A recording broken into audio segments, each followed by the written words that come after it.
petit coup de fourrière à midi. Donc, j'ai essayé d'épargner la voix en passant une cassette durant 2 heures des 3 heures que j'ai données cet après-midi pour conserver le maximum pour vous. Donc, quelques mots d'introduction. On situe habituellement les philosophes des Lumières à partir de 1715. Donc, vous entendez quand même au fond? Ça va à peu près? Si ça va mal, après je donnerai la parole aux confrères. Donc, en France, par exemple, avec Voltaire, Diderot, d'Alembert, Rousseau, Condorcet, mais il y eut aussi les Lumières écossaises, David Hume, John Locke, les Lumières allemandes, avec Kant par exemple. Et donc, que signifie lumière? En allemand, Aufklärung signifie éclairement. C'est donc d'abord une première distinction capitale qu'il nous faut faire et que proposait déjà Descartes entre lumière naturelle, ça veut dire que tout provient de notre seule raison, et lumière surnaturelle. Dieu nous envoie non seulement la foi, mais aussi de quoi nous éclairer. Donc, la philosophie des Lumières renoue avec l'autonomie grecque. Elle porte cette autonomie, à un niveau supérieur, par la considération que les Lumières donnent à l'individu. La philosophie des Lumières effectue une rupture décisive sur 3 plans. Celui du savoir, qui doit être à la portée de tous. L'instruction devient la condition de l'autonomie. Deuxième plan, les hommes doivent s'administrer eux-mêmes. Et démocratie et république reçoivent une nouvelle vigueur. Troisième plan, à la liberté de conscience, la liberté de conscience devient un droit absolu. Ceci implique les notions de laïcité, de droit de l'homme et leur institutionnalisation. Donc d'abord quelques mots sur l'autonomie avant de revenir sur chacun des plans dont je vous ai parlé. L'autonomie signifie d'abord étymologiquement que les hommes obéissent à leur propre, c'est ce que signifie auto, nomos, à leur propre loi. Certes, ce sont les Grecs, comme le dit Thucydide dans l'histoire de la guerre du Péloponnèse, qui opposent ce mode de gouvernement, l'autonomie, aux autres. Le citoyen obéit aux lois de la cité. Et ce droit s'accompagne également, selon Thucydide, de la revendication d'iségorie. Donc dans iségorie, vous avez iso qui veut dire égal, et gorie, c'est la parole. Droit à la parole égale. Mais aussi, bien entendu, ça s'accompagne de l'isonomie. Iso toujours égal, nomos, la loi égale pour tous. Donc on avait déjà ces notions-là chez les Grecs.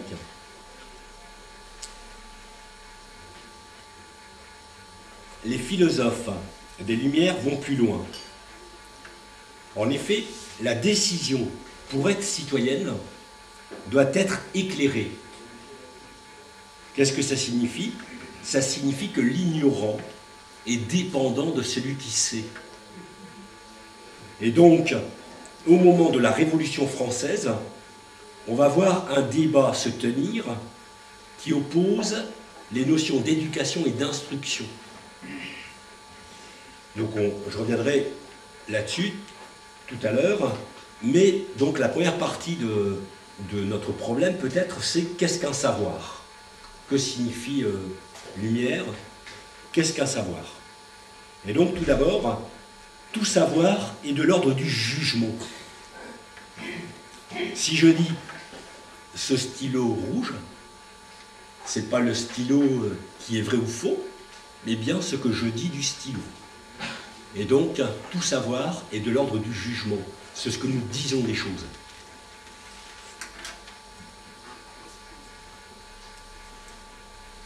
la science permet que des jugements, des propositions soient universels. Universel, ça signifie valable partout. Aussi bien à Bousbecq, capitale de beaucoup de choses, qu'à Tokyo. Donc, grâce à quoi? Grâce à la démonstration en mathématiques.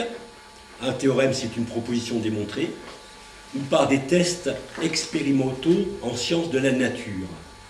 La philosophie des Lumières reprend à son compte les principes de la méthodologie cartésienne. On pourrait résumer par 3 points. Tout d'abord, il faut douter de tout. La science, c'est quand on commence par dire non à tout. Il faut douter de tout. C'est la philosophie critique. Donc c'est déjà le doute cartésien, mais ça va être prolongé par la philosophie critique de Kant. C'est d'abord dire non pour être convaincu par des preuves ou par des démonstrations ou par l'expérimentation. Ceci, c'est le deuxième point méthodologique, nécessite, comme le montrent les 4 règles du discours de la méthode de Descartes, 1637, mais qui a inspiré la philosophie des Lumières, ça nécessite, le savoir nécessite une pédagogie de l'élément. L'école élémentaire, ça donne chez nous l'école élémentaire. Ça signifie quoi? Ça signifie que le réel est complexe. On peut connaître le complexe si on le décompose en ses éléments simples. Attention, nous ne voyons que le complexe. Ça veut dire que ces fameux éléments simples, Descartes dit que ce sont des idées claires et distinctes, éclairées par la raison, distinguées par la raison. Nous voyons des choses complexes, mais nous connaissons, nous avons la vérité de cette chose lorsque nous l'avons décomposée en la qualité qu'elle a de commune avec toutes les autres choses, et ses qualités, les qualités variables, son poids, sa taille, etc. Donc c'est cette distinction par la pensée des éléments à l'intérieur d'une complexité qui permet le savoir. Donc voilà ce que nous apprend René et que reprennent à leur compte les philosophes des Lumières. Et la nécessité de l'école élémentaire est que ces éléments puissent être acquis avant d'aller plus haut. Donc, quelqu'un qui est soucieux de l'instruction ne fait pas passer, il s'assure d'abord que ces éléments soient acquis. On n'attend pas le doctorat pour apprendre à lire. Alors qu'aujourd'hui, on trouve dans les copies de terminale, ES, il aura, ORA. Eh oui, eh oui. Voilà. Donc, visiblement, la notion de l'élémentaire a été perdue. Votre réaction montre que la notion de l'élémentaire n'est pas le souci du ministre, mais uniquement la calculette. Comment faire naviguer le plus vite possible un gosse de l'élémentaire au doctorat. Je continue. Donc, ces éléments simples sont des intelligibles. Ça veut dire qu'ils peuvent être repérés par la raison, par l'intellect. Intelligible, c'est l'intellect, ce qui est saisi par l'intellect. Au contraire de ce vers, qui est insensible, que nous pouvons voir touché par les sens. Donc, dernier point méthodologique, tout savoir est déductif. C'est-à-dire à partir de ces premières idées claires et distinctes, distinguées par l'esprit, on peut déduire le reste. Cette pédagogie cartésienne permet à tous d'acquérir les bases, les éléments nécessaires à toute science. Condorcet indique que la puissance publique contre l'éducation proposée par le pasteur Rabot de Saint-Étienne, qui disait « les mômes doivent être les baïonnettes de la Révolution ». Les premiers à répandre la Révolution française hors des frontières. Condorcet dit non. La puissance publique, l'État, n'a pas pour devoir de faire des enfants des baïonnettes. Il doit d'abord faire des enfants des êtres autonomes, qui soient capables de juger par eux-mêmes de ce qu'il convient de faire, de prendre la baïonnette ou pas. Et donc, la puissance publique n'a pas à éduquer, la puissance publique a à instruire. C'est extrêmement important cette différence. Elle n'a pas enseigné des valeurs, elle doit donner aux élèves, à condition que les éléments soient acquis, les moyens de juger par eux-mêmes de toute valeur, que ce soit celle des parents, que ce soit des valeurs partisanes, des choix sociaux, des choix philosophiques ou religieux. Il faut que l'enfant reçoive les moyens intellectuels de juger par lui-même de ce qu'on lui propose. Donc, comme la voix est faible, je ne vous lis pas de très belles citations qu'il y a ici de Condorcet dans ce livre. Todorov, L'Esprit des Lumières, je vous y renvoie, c'est pas cher, c'est vraiment passionnant. 5 €, vous passerez de très bonnes soirées. Todorov, L'Esprit des Lumières, Tzvetan Todorov. Donc, deuxième point, le savoir permet la liberté politique. En effet, l'autonomie, c'est l'isonomie, on l'a vu, la loi égale pour tous. C'est donc l'abolition des privilèges. C'est la parole égale pour tous, disait Gori. Et les buts de toute société politique, nous dit Rousseau, sont la liberté. D'abord la liberté. Donc Rousseau, c'est extrêmement important. Je trouve que c'est très bien. Le but de toute société politique, c'est la liberté, car sans liberté, pas de moralité. Comment voulez-vous être jugé responsable de vos actes si vous n'êtes pas libre? Donc, c'est la liberté qui est condition de la moralité.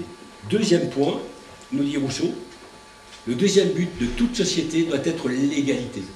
Et pour quelle raison? Parce qu'il dit, sans égalité, la liberté périt, meurt. Le pauvre tombe dans la dépendance du riche. Donc, il nous faut non seulement une démocratie, mais une république.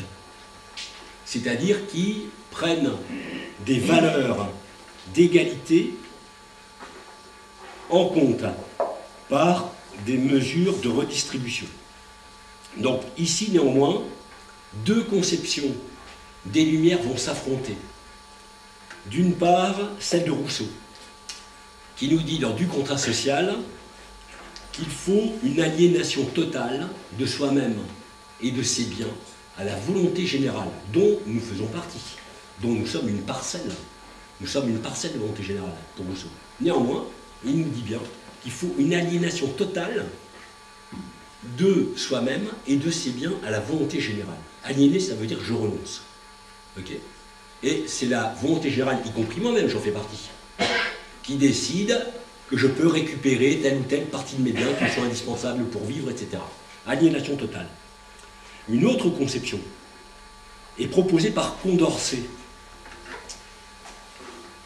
La démocratie représentative ne demande aucune aliénation. Je renonce certes à une partie de ma liberté d'user de violence.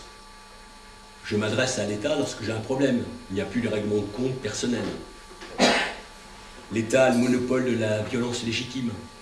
Mais il n'y a pas d'aliénation de volonté.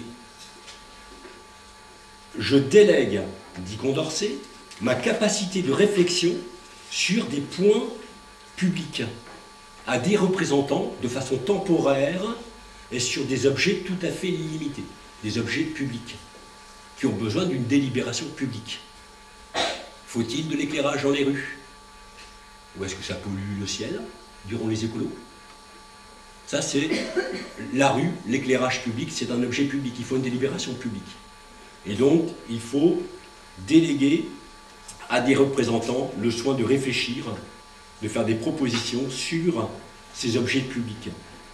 Il ne s'agit donc pas d'une aliénation de volonté, mais d'un consentement raisonné. C'est pas du tout la même chose que chez Rousseau, ça. Je consens, mon cher député, à te confier la réflexion sur tel et tel point. Mais je n'aliène rien du tout. Je renonce à rien du tout. Donc ça me semble plus pertinent. La philosophie des Lumières reprend donc quelque chose d'extrêmement important, la distinction des domaines publics et privés. Distinction publique-privée. Quand on dit quelle est la mère du totalitarisme, c'est visiblement une incompréhension de ce qu'est la philosophie des Lumières, puisque, au contraire, elle reprend à son compte cette distinction publique-privée qu'on trouve déjà chez Spinoza, dans le traité des autorités théologiques et politiques. Et enfin, le dernier point, pour pas trop allonger, puis on va laisser un peu de place au débat, et ma voix ne permet pas d'en dire beaucoup plus. Le savoir, donc je reviens, c'est la base de tout, permet la liberté des modernes. Et donc là, c'est la distinction avec la liberté des anciens. C'est-à-dire qu'il y a une différence entre la liberté qu'on trouvait dans les cités grecques et la liberté dite des modernes, permise par les philosophes des Lumières. En effet, la raison est égale en tout homme. Ça, c'est le début du discours de la méthode. Égale en tout homme, nous dit Descartes. Ceci veut dire que tout homme a des droits, qui reprennent certes la notion de droit naturel des philosophes du XVIIe, qu'on trouvait déjà chez Hobbes et chez Spinoza. Lorsque Hobbes nous dit l'état de nature, c'est l'état de guerre. Le seul moyen de s'en sortir, c'est de renoncer à son droit de violence et de le confier à un souverain externe. Mais que nous dit Hobbes? C'est que chaque homme a par nature un droit, une liberté à laquelle il peut renoncer. Mais ça veut dire que Hobbes est un philosophe des droits de l'homme. Certes, il demande à l'homme de renoncer à une partie de sa liberté, mais il commence par créditer tout homme d'un droit auquel il doit renoncer en partie pour cohabiter paisiblement. Donc, cette notion est reprise. Tout homme a des droits, alors que la liberté des anciens, c'était la liberté du citoyen. C'est-à-dire qu'elle était à l'intérieur d'une cité. Attention, attention, il faut quand même pas... Il y a quand même des anciens qui protestent contre une liberté valable pour certains. On trouve quand même chez certains présocratiques l'affirmation que la nature rend les hommes égaux. Tous nous respirons l'air par la bouche et le nez, nous dit Antiphon d'Athènes. Contre ceux qui disent il y a des barbares, des inférieurs, il y a nous les citoyens. Certains présocratiques disent attention, attention, la nature n'a pas fait les uns pour l'esclavage, les autres pour être maîtres, comme le dit Aristote, mais la nature a fait tous les hommes égaux. Donc on trouvait déjà ça chez les présocratiques, mais visiblement du point de vue de l'institutionnalisation. C'est-à-dire que ça devienne un droit pour tout homme. Donc, voilà ce que c'est que la liberté des modernes. Tout homme né libre et égal en droit, et le devoir d'une libre république, nous dit Spinoza dans le traité des autorités théologiques et politiques, c'est de respecter en tout homme sa liberté de conscience. C'est-à-dire que la puissance publique n'a pas à juger des positions philosophiques religieuses de quiconque. Quand on voit le combat de Voltaire, au moment de l'affaire Calas, suite aux persécutions religieuses de part et d'autre, vous voyez un peu ce que signifient les droits de l'homme et des droits universels pour tout homme. C'est des droits de l'homme et du citoyen, mais là on est d'abord aux droits de l'homme. C'est-à-dire tout homme y a droit. Donc ça c'est capital, ça c'est la philosophie des Lumières. Cette position est une thèse dite des Lumières radicales.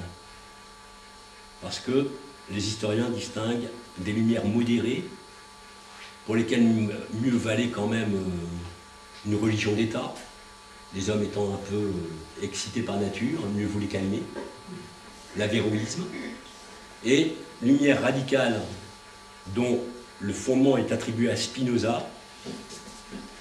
On ne peut pas se permettre qu'une religion vienne à juger un homme. Il faut séparer l'État de tout ça, quoi. Et donc, tout homme a une liberté absolue de conscience. Une libre république doit respecter non seulement la libre conscience de tout homme, mais l'expression libre de tout homme. L'expression libre de tout homme. Voilà ce qui est réclamé dès 1670, me semble-t-il. Donc, je vais conclure. Ces positions vont amener à la loi de 1905 de séparation des églises et de l'État, à la laïcité, qui est un droit et qui n'a rien à voir avec la tolérance.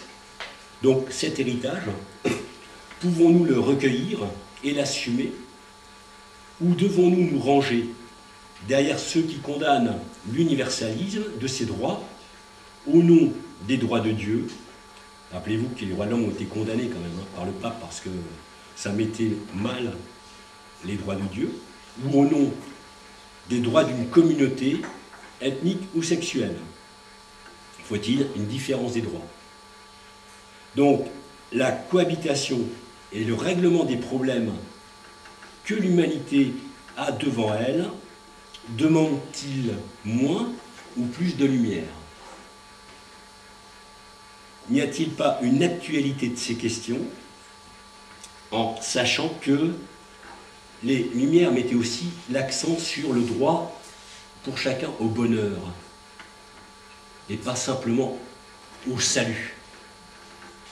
Donc, c'est autant de questions que je pense qu'on aura plaisir à discuter ce soir. À vous la parole.